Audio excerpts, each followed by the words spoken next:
លោកចេញមកព្រាមក៏ការស្រុកខ្មែរក្រៅបានយើងចេះស្រឡាញ់សាសនាចេះអីនឹងបាទដើមមកពីដើមមកចេះតែយើងឃើញទៅលោកសង្ឃសិតចេះចុះ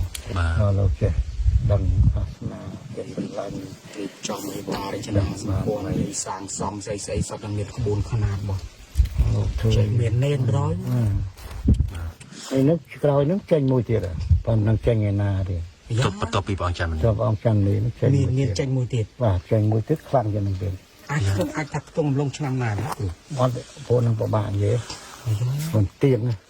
ចូលទៅចេញព្រឹបដោយបងចាំនេះហ្នឹងហើយបងផលិតចេញព្រួយមកហើយចាប់ដល់ទុកបឹងចុងខ្មែរយើងអនាគតទៅគង់តែនឹងចាក់ភពហើយខ្ញុំនិយាយមួយម៉ាត់នេះថាចាក់ភពហើយដូចតែពីដើមដែរនោះដូចយើងស្ដេចចាក់ណាបាទយើងស្ដេចចាក់ក្នុងភពលោកយើងត្រួតត្រាក្នុងភពលោកដោយសារអីដោយសារសាសនាពុទ្ធហ្នឹងណាថ្ងៃអនាគតទៅសាសនាពុទ្ធមានតែសាសនាមួយគឺសាសនាពុទ្ធមហាម៉ាត់ក៏អត់យេស៊ូគ្រីស្ទក៏អត់ចាអស់លិញហើយដែលអ្នកដែលកសាងល្អហ្នឹងគោរពសាសនាពុទ្ធហ្នឹងអានឹងនៅរស់ហើយបើអ្នកខោខើនៅអត់រស់ទេបាទនៅក្នុងលំរាចាទុកហ្នឹងគេថាអ្នកស្លាប់ពីប្រភេទ